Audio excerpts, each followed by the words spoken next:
ధైర్యవంతురాలైన చిన్న పిచ్చుక. అనగనగా ఒకప్పుడు చిన్ను అనే ఒక చిన్న పిచ్చుక ఉండేది. అది తన కుటుంబంతో కలిసి ఒక పెద్ద చెట్టు మీద నివసించేది. కాని చిన్నుకు ఎగరాలంటే భయం. ప్రతిరోజు అది ఇతర పక్షులు ఆకాశంలో ఎత్తుగా ఎగరడాన్ని చూసేది.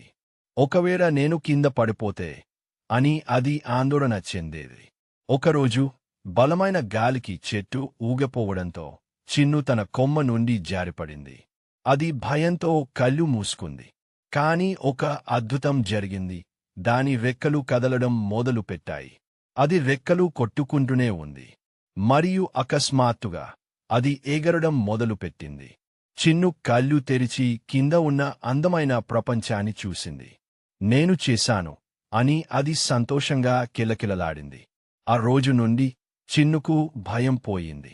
అది అడవిలోనే అత్యంత ధైర్యవంతురాలైన చిన్న పిచ్చుకగా మారింది.